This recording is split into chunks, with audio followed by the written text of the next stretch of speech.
दोस्तों नमस्कार, आपका बहुत बहुत स्वागत है हिस्ट्री 61.1 में। आज से एक हम नया सीरीज शुरू करने जा रहे हैं जो कक्षा 8 के बच्चों के लिए हैं।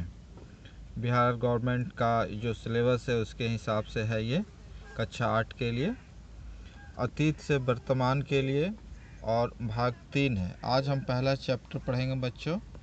पहला चैप्टर निकालते हैं। पहला चैप्टर में क्या है वो आपको हम बताते हैं।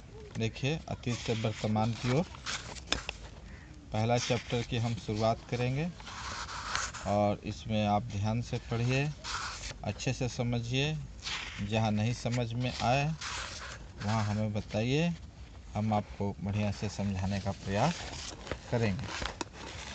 तो बच्चों, ये है कब और कहाँ कैसे। पहला चैप्टर है कब, कहाँ और कैसे। इस विषय में हम आपको, जैसे पिछली कक्षाओं में हमने यह जाना है कि अध्ययन की सुविधा के लिए इतिहास को प्राचीन, मध्य एवं आधुनिक 3 कालखंडों में बांटा गया है। ये आप लोग तो सभी तरह से जानते हैं कि पिछली कक्षा में हम लोग अच्छी तरह से पढ़े हैं कि हम इतिहास को 3 भागों में बांटते हैं। ठीक है, पहला जो भाग है वो प्राचीन भाग है, ठीक है। दूसरा है मध्य, और जो नया है आधुनिक भारत है। ये 3 कालखंडों में बांटा गया है। कक्षा 6 में आपने प्राचीन एवं कक्षा 7 में मध्य काल में हुए मुख्य परिवर्तन मतलब होता है चेंजेस, एवं विशेषताओं के बारे में जाना है। अब कक्षा 8 में हम मुख्य रूप से आधुनिक काल में हुए परिवर्तनों और उसकी जानकारी हमें जिन स्रोतों से मिलती है उसके बारे में जानेंगे। प्रत्येक काल में होने वाले परिवर्तनों की काल की विशेषता होती है। आप यह भी जानते हैं कि हमारी दुनिया शुरू से लेकर आज तक कभी भी स्थिर नहीं रही। कहने का मतलब ये है, हम लोगों ने कक्षा 6 में ये सारी बातें पढ़ी।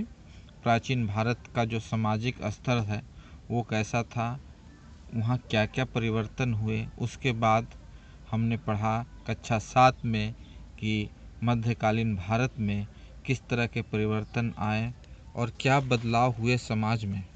ठीक उसी तरह अब हम कक्षा 8 में उन परिवर्तनों को पढ़ेंगे जिसका कालखंड आधुनिक भारत है। आधुनिक भारत कक्षा 8 में पढ़ाया जाता है, अर्थात इसमें क्या क्या परिवर्तन होते हैं, इस बदलावों के कारण। वो है अर्थव्यवस्था, राजनीतिक, कला, संस्कृति आदि प्राय सभी क्षेत्रों में परिवर्तन होते रहते हैं। इस प्रकार हम कह सकते हैं कि आप कक्षा 6 एवं 7 में पढ़ी गई बातों के आधार पर आप चर्चा कर सकते हैं। पहला जो है चर्चा, प्राचीन काल में मनुष्य की जिंदगी में आने वाले 5 प्रमुख परिवर्तनों को क्यों हो सकता है, ठीक है। दूसरा जो है मध्यकाल में सामाजिक और राजनीतिक क्षेत्र में आए 5 प्रमुख परिवर्तन क्या हो सकता है, ये आपको हम बताएंगे। आधुनिक युग में भी बहुत सारे परिवर्तन हुए। ये सारे परिवर्तन हमारे देश के साथ साथ दुनिया के अन्य भाग में भी हुए। ये परिवर्तन कब और कैसे शुरू हुआ और उन्होंने दुनिया को किस तरह प्रभावित किया, आइए इसे समझने का प्रयास